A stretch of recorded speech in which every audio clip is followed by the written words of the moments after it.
Welcome back to my YouTube channel. This is the part for social psychology. So हम लोगों ने इससे पहले वाली पार्ट में एक थ्योरी, बहुत इंपॉर्टेंट थ्योरी जो है जॉन्स एंड डेविस के डिस्कस के, जो कि 1965 में हुई थी। अब हम दूसरी इंपॉर्टेंट थ्योरी डिस्कस करने लगे है, जो कि Kallis theory of causal attribution है, और ये है 1967 में। उस थ्योरी का दूसरा नाम था कि थ्योरी ऑफ कॉरस्पॉन्डेंट इन्फेरेंस, और इसका है कोवेरिएशन मॉडल, हम इसको कहते हैं। इसके अंदर हम ये देखते हैं कि इंडिविजुअल डिफरेंट सिचुएशन में किस तरह रिएक्ट करते हैं, क्या वो पर्टिकुलर कॉज और पर्टिकुलर अफेक्ट जो है वो हम दोनों को देखेंगे कि पर्टिकुलर कॉज और पर्टिकुलर अफेक्ट किस तरह वर्क करते हैं डिफरेंट सिचुएशन में एक्ट करने के लिए इंडिविजुअल को।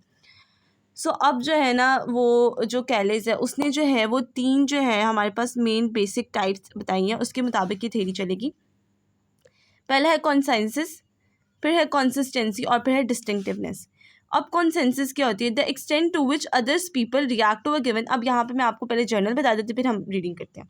कॉन्सेंसस के अंदर क्या होता है? यहाँ पे जो इंडिविजुअल्स हैं वो किस वे में एक्ट करते हैं। इंडिविजुअल्स जो है वो इस वे में एक्ट करते हैं, और ये मैंने इक्वेशन बनाई है कि जितनी हाई कंसिस्टेंसी होगी, कंसिस्टेंसी हाई का मतलब है कि नंबर ऑफ पीपल जो है वो सेम बिहेवियर परफॉर्म कर रहे हैं। अब यहाँ पे क्या होता है कि the extend to which other people react to a given stimulus or event in the same manner as the persons under consideration। अब यहाँ पे क्या होता है कि स्टिमुलस जो है वो एक स्पेसिफिक स्टिमुलस में या गिवन स्टिमुलस में या इवेंट में कितने लोग सेम तरह से बिहेव कर रहे हैं, तो वो कहता है कंसेंसस। सो जितनी लोग सिमिलर बिहेवियर शो करेंगे उतनी ही कंसेंसस हाई होगी। अब यहाँ पे मैं इजी वर्डिंग में लिखा हुआ है, तो वो ये भी हम पढ़ लेते हैं। How other people behave in similar situation, ये भी हम कह सकते हैं कंसेंसस को। High consensus occurs when many people would behave similarly in a given situation, while low consensus indicates that the behavior is unique to the individual। समझ आ गई होगी मुझे उम्मीद है। तो अब हम नेक्स्ट टर्म पे चलते हैं, which is consistency। The extent to which the person in question reacts to the stimulus or event in the same way on the other occasion over time। अब यहाँ पे consistency के अंदर behavior आपके पास constant होता है, लेकिन event या time different होता है, ठीक है। ओकेजन डिफरेंट होती है। आपने दो चीज़ों को याद रखना है। जैसे कहते हैं ना कि ये कॉन्सिस्टेंट बिहेवियर, अब मैं आपको एग्जांपल जनरल दे देती हूँ ताकि आपको कॉन्सिस्टेंट याद हो जाए, कॉन्सेंसस से आप मिक्स ना करें। जैसे हम कहते हैं कि यार ये बच्चे जो है ना, या ये जो लड़की है, ये बहुत कंसिस्टेंट बिहेवियर शो करती है टूवर्ड्स इट स्टडी। मतलब ये पेपर जैसा मर्जी आए, जो उनसे मर्जी सब्जेक्ट का पेपर हो, इसका बिहेवियर सेम रहता है, वो कि ये कि इसने टॉप करना होता है। सो ये क्या, उसकी कंसिस्टेंसी शो करा के different subjects, different event, different time पे उस लड़की का बिहेवियर कांस्टेंट है, which is she wants to top, और वो हर चीज़ को बेस्ट तौर पे प्रिपेयर करती है। तो ये क्या, उस बच्ची की कंसिस्टेंसी है। अब डिस्टिंक्टिवनेस देख लेते हैं। डिस्टिंक्टिवनेस का मतलब होता है अलग-पन, कि एक सिचुएशन में अगर आप किस तरह डिफरेंट मैनर में रिएक्ट करते हैं। अब हम ये देखते हैं इन जनरल, और फिर हम देखते हैं जो क्या है इसका एग्जांपल वगैरह। The extent to which this person reacts in the same manner to the different stimuli और इवेंट। यहाँ पे अब स्टिमुलाई और इवेंट या सिचुएशन डिफरेंट है, लेकिन बिहेवियर सेम है।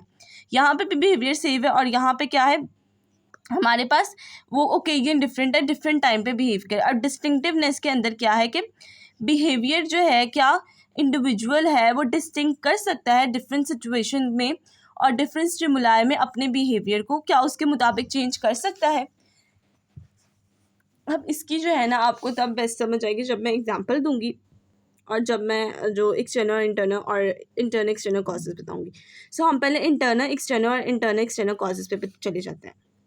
अब यहाँ पे आपने हेडिंग बना के लिखना है कि इंटरनल कॉजेज क्या होते हैं। एक मिनट जरा मैं कैमरे को सेट करूँ।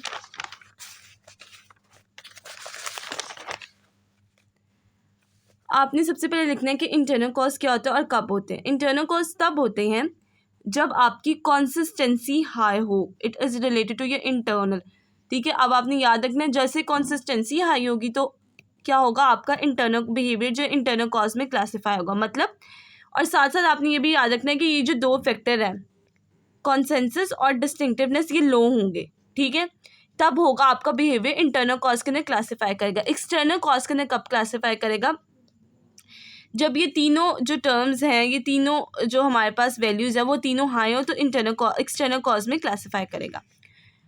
अब आ जाता है कि कम्बिनेशन ऑफ इंटरनल और एक्सटर्नल फैक्टर, कि इंटरनल और एक्सटर्नल फैक्टर का कम्बिनेशन कब होगा, जब डिस्टिंक्टिवनेस हाई होगा तो इंटरनल और एक्सटर्नल जो है उसका कम्बिनेशन होगा। अब आपने ये वैसे याद रखना है रट्टा मारने के लिए। अब मैं दोबारा एक बार बता देती हूँ, इंटरनल कब होगा, जब आपकी कंसिस्टेंसी आएगी और बाकी जो 2 फैक्टर्स है वो लो होंगे।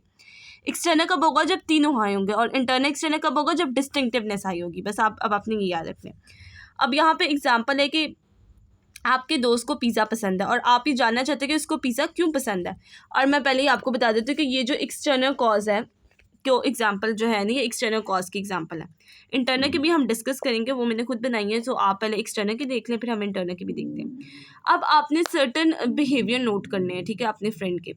आपने ये देखना है कि कॉन्सेंसस, आपने सबसे पहले कॉन्सेंसस के लिए एक स्टेटमेंट बनानी है, फिर कॉन्सिस्टेंसी के लिए बनानी है, और फिर हमारे पास डिस्टिंक्टिवनेस के लिए बनानी है। अब आपको पता है एक्सटर्नल के अंदर तीनों हाई होते हैं, तो आपने ऐसी स्टेटमेंट बनानी जिनके अंदर ये तीनों हाई हो। कंसेंसस का मतलब पता है कितने नंबर ऑफ पीपल फॉलो करें, तो आपने कहना है all friends like pizza whenever they tried। सो यहाँ पे क्या है, हाई कंसिस्टेंसी, ज़्यादा नंबर ऑफ पीपल इन्वॉल्व हुए हैं तो हाई कंसिस्टेंसी है, कॉन्सेंसस है, सॉरी कॉन्सेंसस से रिलेटेड है कि ज़्यादा नंबर ऑफ पीपल होंगे तो ज़्यादा जो है वो कॉन्सेंसस होगा। अब दूसरा आपने करना है हाई कंसिस्टेंसी। कंसिस्टेंसी का मतलब है कि कांस्टेंट बिहेवियर। अब आपने ये कहना है कि ये देखें, हाई कंसिस्टेंसी, कि जब भी आपके जो फ्रेंड है वो पिज़्ज़ा ट्राई करते हैं तो उनको वो पसंद आता है, तो ये क्या हाई कंसिस्टेंसी है। ये था उसकी स्टेटमेंट कि all of their other friends also like pizza, कि दूसरे लोग भी पिज़्ज़ा पसंद करते हैं। कंसिस्टेंसी में आ जाएगा कि जब ही वो पिज़्ज़ा ट्राई करता है तभी उसको वो पसंद होता है। डिस्टिंक्टिवनेस कब हाई होगी, जब एक पर्सन एक सर्टन फैक्टर से दूसरे को डिस्टिंक्ट करेगा। अब आपको यहाँ पे गौर से सुनना, और ये डिस्टिंक्टिवनेस थोड़ा सा मुश्किल है तो आपने इसको आराम से और गौर से सुनना है। The friend does not like many other foods with cheese. Distinctiveness ये इसकी एबिलिटी, यहाँ पे आपने चीज़ पिज़्ज़ा को डिस्टिंक्ट करना है कि चीज़ पिज़्ज़ा वो उसकी सबसे ज़्यादा प्रायोरिटी पे, बाकी दूसरे नहीं है। एक पर्सन जो है वो डिस्टिंक्ट कर सकता है चीज़ पिज़्ज़ा के अंदर और जो दूसरे फैक्टर जो चीज़ इन्वॉल्व करते हैं।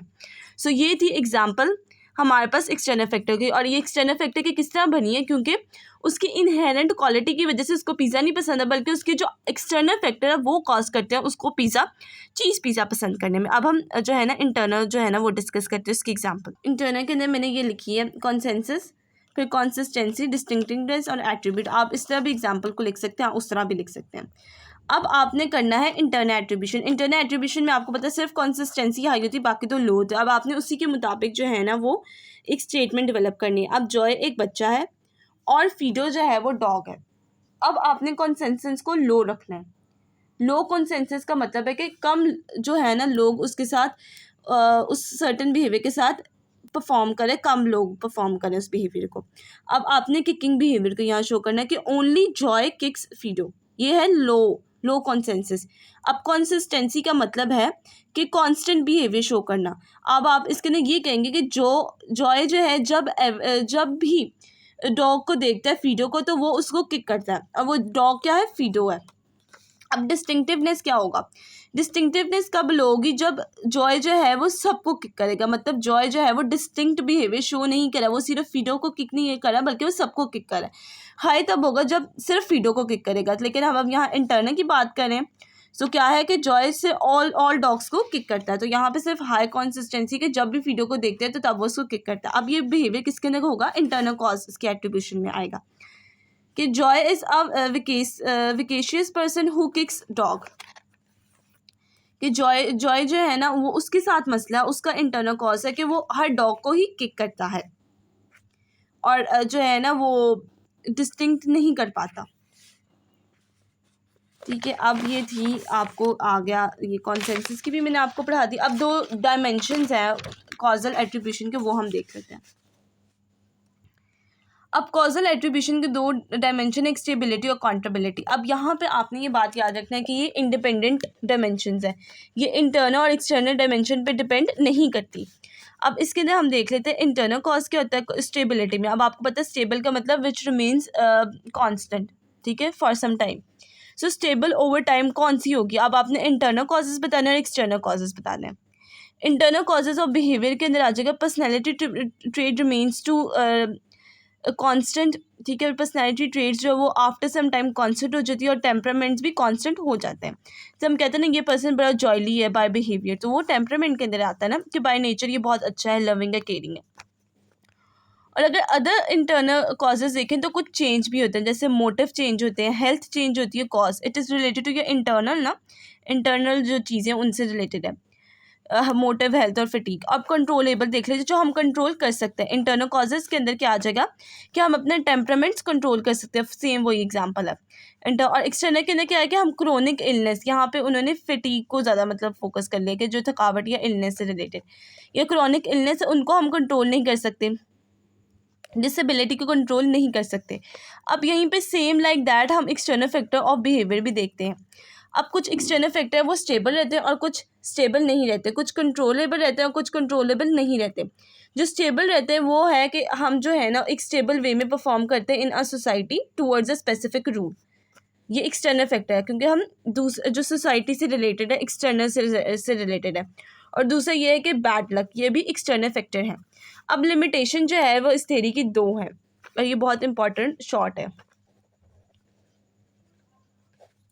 ठीक है। अब इसके अंदर देख लेते हैं क्या है। अब यहाँ पे आपको पता है, मैं पहले उर्दू में बता देती हूँ फिर हम लाइंस पढ़ते हैं। अब आपको यहाँ पे पता है कि यहाँ पे क्या होता है। यहाँ पे ये है कि हमें जो है ना बहुत ज़्यादा ऑब्जर्वेशन करनी पड़ती है, इंफॉर्मेशन गैदर करनी पड़ती है, कंसिस्टेंसी से रिलेटेड, डिस्टिंक्टिवनेस से रिलेटेड, कॉन्सेंसस से रिलेटेड, मतलब आपको थ्रू आउट स्टडी करना पड़ता है, एक लंबा प्रोसीजर है। अगर आपके पास इंफॉर्मेशन इनकम्प्लीट है या इनकरेक्ट है या आपके पास इंफॉर्मेशन नहीं है तो आप कॉजल एट्रीब्यूशन नहीं कर सकते, इसको स्टडी भी नहीं कर सकते, ना ही आप कोई सर्टेन बिहेवियर को कॉज बता सकते हैं। अब दूसरी ये बात आती है कि इस थ्योरी ने बहुत ही ज़्यादा ओवर एम्फेसाइज किया हमारे पास कॉजल एजेंट्स को, कॉजल एट्रीब्यूशन को, और जबकि अदर जो को वेरिएशन मॉडल है वो उनको इन्होंने जो एट्रीब्यूशन है उनको इन्होंने अनएक्सप्लेन छोड़ दिया है। सो ये जो है ये दो इसकी लिमिटेशन है। So it was all about from my side. So I hope that you will like this video, or if you find any question or any query or any confusion, you can ask in comment section freely. I will sure reply it soon. So thank you for watching this video.